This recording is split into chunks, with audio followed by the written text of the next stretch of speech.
कल भारत सरकार की ओर से एक बहुत बड़ा फैसला लिया गया और तत्काल प्रभाव से 59 ऐसे चाइनीज ऐप्स हैं जिन्हें बंद कर दिया गया। दावा यह किया गया, सरकार की ओर से यह कहा गया कि सुरक्षा कारणों के लिहाज से ये ऐप्स सेफ नहीं है, क्योंकि जो यूजर हैं उनके डेटा वहां पर जा रहे हैं और कई तरह की समस्याएं हो सकती है, इसीलिए इन ऐप्स को बंद कर दिया गया। अब लोगों के सामने यह सवाल आने लगा कि आखिर जो 59 ऐप बंद हुए हैं उनका रिप्लेसमेंट क्या है, कौन सा ऑल्टरनेट ऐप है जिन्हें हम इस्तेमाल करें। सबसे पहले हम आपको यह बताते हैं कि आखिर वो बड़े बड़े ऐप्स कौन से हैं जो काफी ज्यादा लोगों के बीच फेमस हो गए थे और लोग उन ऐप्स के साथ फेमिलियर हो गए थे, जिन्हें सरकार ने अब बंद कर दिया है। सबसे पहला नाम आता है टिकटॉक का। इसके अलावा शेयरिट हो, UC Browser, CamScanner, Club Factory, Shein, DU Recorder, UC News, NewsDog और एपलॉग। ये कुछ नाम हैं, ये बड़े नाम हैं जो काफी ज्यादा डाउनलोड्स हो चुके थे इंडिया मार्केट में भी और एक अच्छी पकड़ इन्होंने बना ली थी। अब सवाल ये कि इन ऐप्स के बदले कौन सा ऐप यूज करें, कौन सा ऐप सुरक्षित है, किस पर भरोसा करें, ऐसे कई सारे सवाल आ रहे हैं। तो ऑल्टरनेट क्या क्या हो सकते हैं ये हम आपको बताते हैं। सबसे पहले हम बात करते हैं टिकटॉक की, क्योंकि 59 ऐप जो बैन हुए हैं उसमें सबसे बड़ा नाम टिकटॉक का है। टिकटॉक की जगह अब कौन सा ऐप यूज करें, ये मन में सवाल आ रहा है। तो देखिए, टिकटॉक के जगह पर उसके एक ऑल्टरनेट के तौर पर अगर आप चाहें तो चिंगारी ऐप है, उसे भी यूज कर सकते हैं।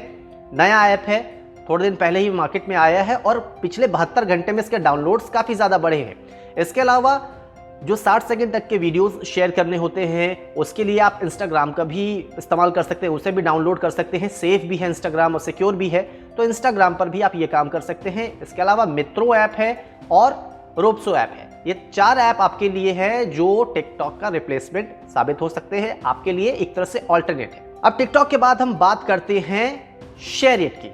शेयरिट एक ऐसा ऐप था जिसके जरिए हैवी से हैवी फाइल जो है वो ट्रांसफर एक फोन से दूसरे फोन में हो जाता था। लेकिन यहां पर खामी क्या थी, आपने जैसे ही एक फाइल को ट्रांसफर किया उसका क्लोन आपके पास बन गया, जो सर्वर है वहां पर जाके सेव हो गया। अब उसमें से आपका जो डेटा एक तरह से हम कह सकते हैं वो सेफ नहीं रहा। शेयरिट को सरकार ने इसीलिए बंद किया क्योंकि वो सुरक्षा के लिहाज से ठीक नहीं था। अब इसकी जगह पर कौन सा ऐप यूज करे, ये लोगों के मन में सवाल आ रहा है।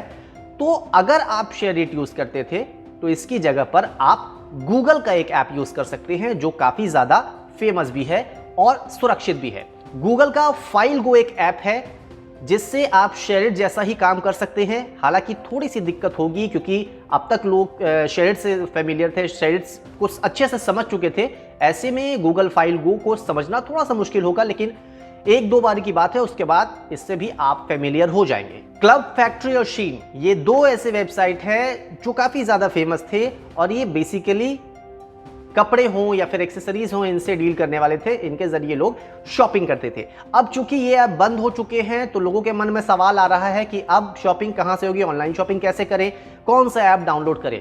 देखिए, क्लब फैक्ट्री और शीन के बदले अगर आप कोई ऐप के जरिए शॉपिंग करना चाहते हैं तो उसके लिए आपके पास बहुत सारे ऑप्शन हैं। ऑप्शन नंबर 1 अमेजॉन, क्योंकि अमेजॉन एक सुरक्षित भी है और वहां पर जो वैरायटी है वो भी काफी ज्यादा है, इसलिए आप अमेजॉन पर स्विच कर सकते हैं। इसके अलावा आप फ्लिपकार्ट पे भी जा सकते हैं क्योंकि वो भी सुरक्षित है और वहां पर भी आपके पास वैरायटी कई सारे है। डिलीवरी भी इनकी काफी अच्छी है, सुरक्षित है।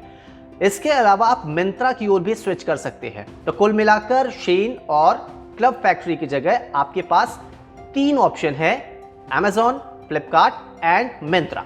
यूसी ब्राउजर एक ऐसा ऐप था जिस पर आप जाकर कोई भी साइट हो उसको आप सर्व कर सकते हैं। नेट सर्फिंग के लिए बेसिकली काम होता था। अब चूंकि इस यूसी ब्राउजर को बंद कर दिया गया है, ऐसे में लोगों के पास सवाल ये आ रहे हैं मन में कि हम सर्फिंग कैसे करेंगे। इसके लिए आपके पास 2 ऑप्शन फिर से आते हैं। गूगल क्रोम, जो कि सुरक्षित है, गूगल का भरोसा है, तो लिहाजा आप इसकी ओर स्विच कर सकते हैं। इसके अलावा आप मोज़िला फायरफॉक्स को भी यूज कर सकते हैं क्योंकि ये भी सुरक्षित है और आपकी जो भी डिटेल है यहां पर पूरी तरह से सेफ रहती है। खैर, इसके अलावा कई सारे ऐसे फोन्स होते हैं, जैसे हम सैमसंग की बात करें या फिर एप्पल की बात करें, तो इनमें इनबिल्ड जो होते हैं वो ऐप्स इनमें होते हैं जिससे आप नेट सर्फिंग कर सकते हैं, तो आप वो भी इस्तेमाल कर सकते हैं, वो ज्यादा बेस्ट होगा। कैम स्कैनर एक चाइनीज ऐप जिसे सरकार ने बंद कर दिया, बहुत ज्यादा फेमस था और बहुत ज्यादा एक तरह से हम कह सकते हैं यूजफुल। वो इसलिए क्योंकि कई सारे ऐसे डॉक्यूमेंट्स थे जो आप स्कैन करते थे और अपने पास सेव कर लेते थे। अब इसमें सरकारी नौकरी वाले हों, प्राइवेट नौकरी वाले हों या फिर स्टूडेंट्स हों, सबके पास ये ऐसी ज़रूरत जो थी वो हमेशा बनती रहती थी। लिहाजा लोगों ने कैम स्कैनर को डाउनलोड किया ताकि वो अपने डॉक्यूमेंट्स को अपने फ़ोन में रख सके। अब समस्या यहाँ पर ये आ गई कि जो डेटा, जो आप फाइल स्कैन करते थे वो सर्वर में जाके सेव हो जाता था, तो कहीं ना कहीं आपके जो डेटा थे, आपकी जो फाइल थी वो अब आपकी नहीं रही, वो कहीं ना कहीं एक तरह से हम कह सकते हैं कि असुरक्षित हो गई। तो अब ऐसे में लोगों के मन में सवाल आ रहा है कि अब हम कैम स्कैनर के बदले कौन सा ऐप यूज करें जो सुरक्षित भी हो। कैम स्कैनर के बदले आप यूज कर सकते हैं माइक्रोसॉफ्ट लेंस और अडोबी स्कैन। ये दोनों ही ऐप्स बहुत भरोसेमंद है। एक में आपको अडोबी का भरोसा मिल रहा है तो दूसरी ओर माइक्रोसॉफ्ट का भरोसा माइक्रोसॉफ्ट लेंस में मिलता है। DU recorder, basically DU recorder का फंक्शन ये था कि इस ऐप को अगर आपने डाउनलोड किया तो आप अपने फोन स्क्रीन पर क्या कुछ कर रहे हैं, डीयू रिकॉर्डर के जरिए, मतलब उसके हेल्प से आप पूरे फोन स्क्रीन को रिकॉर्ड कर सकते थे, उसको आप सेव कर सकते थे। चाहे आप कोई ऐप यूज कर रहे हो, चाहे आप व्हाट्सएप पर चैट कर रहे हो या फिर फेसबुक यूज कर रहे हो, कुछ भी हो, कोई भी ऐप आप यूज कर रहे हो, फोन में आप कुछ भी यूज कर रहे हो, आप डीयू रिकॉर्डर के जरिए पूरे स्क्रीन को कैप्चर कर सकते थे। अब इसके ऑल्टरनेट की बात होती है कि अब इसके ऑल्टरनेट पे हम कौन सा ऐप यूज करें। डीयू रिकॉर्डर की जगह आप स्क्रीन रिकॉर्डर को यूज कर सकते हैं। स्क्रीन रिकॉर्डर के जरिए सेम फंक्शन आपको मिलता है, हालांकि थोड़ी कठिनाई आपको शुरुआत में होगी क्योंकि आप फेमिलियर हो चुके थे डीयू रिकॉर्डर से। ऐसे में नए ऐप पे स्विच करने में थोड़ी बहुत परेशानियां आपको हो सकती है। कुल 59 ऐसे ऐप है जिसे सरकार ने बंद कर दिया है और इनके रिप्लेसमेंट हमने आपको बताए, लेकिन ये ऐप आप तभी डाउनलोड करें जब आप संतुष्ट हो जाएं। इस ऐप को डाउनलोड करते वक्त रिव्यू जरूर पढ़ें और साथ ही साथ इनके जो टर्म्स एंड कंडीशन है उसे जरूर पढ़ें, बिना उसके डाउनलोड ना करें और जब तक आपको इन ऐप्स पर भरोसा ना हो तब तक आगे ना बढ़ें।